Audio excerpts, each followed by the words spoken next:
Hello YouTube. Today I'll be reviewing the Keychron K2 HE, a keyboard that is made for gaming, but I'll be reviewing it through the eyes of a casual user.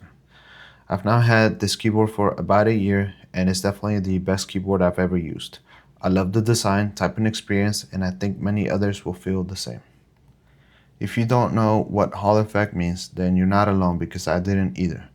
From what I understand, these type of keyboards use magnets instead of metal contacts, which allows them to track magnetic distances and trigger a key press faster without needing to push the key all the way down, making them great for gaming, and that is also where the HE in the name comes from. Now let's take a quick look at the packaging. Here's the box that it came with, and here are some of the accessories that you can expect. I must say, when I opened this thing, I was very impressed with the packaging and keyboard quality. Definitely much better than the Logitech keyboards I used in the past. There are three versions of this keyboard: the standard black edition, the black and wood special edition, and the white and wood special edition. I initially gravitated towards the black and wood version since it matches my desktop aesthetics, but after seeing it in person at a local Sam's, I thought the wood looked a little cheap. So I decided to go with this version instead, and I've had no regrets. But if you prefer the other styles, don't let me talk you out of it. The frame is made of metal and feels very premium when you pick it up. On the left side, you'll see the charging port and switches to change modes. You can switch between Mac/iOS and Windows/Android. And with the other switch, you can slide between the three pairing modes: USB-C receiver, USB cable, and Bluetooth. This is a 75% keyboard, and I'll display the physical measurements on screen. The typing experience can be summarized as excellent. I would say it's not as loud as most mechanical keyboards, but equally fun to use. Here is a typing sound test.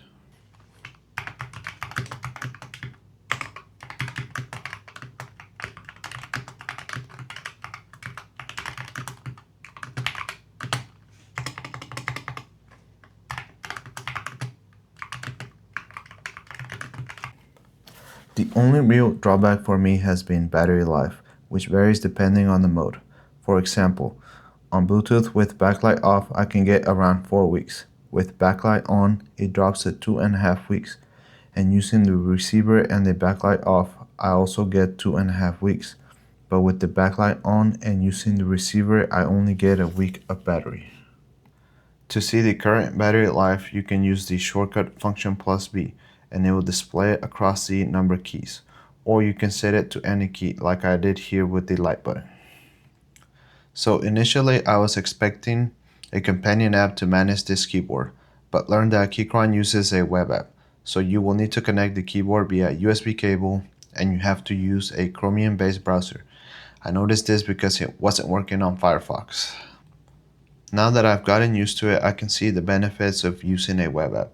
You can save storage by not installing an app, and you won't have problems if you use it for work and need to tweak any settings on the go. The only con is that you will have to bookmark the URL or Google it anytime you can't remember it. Now let me bring your attention to the function row. If you are using Windows, Android, or even Linux, the default behavior of the function keys are the standard functions like pressing F5 to refresh. If you want to use the media behavior printed on the keys, you have to individually adjust each button on the web app to make it match what is on the keyboard. But if you use Mac or iPad OS, the media keys are configured out of the box, so you won't have to do anything. That wraps up my quick review of the Keychron K2 HE. If you have any questions, leave it in the comments and I'll try to get back to you. Thank you for watching and see you on the next one.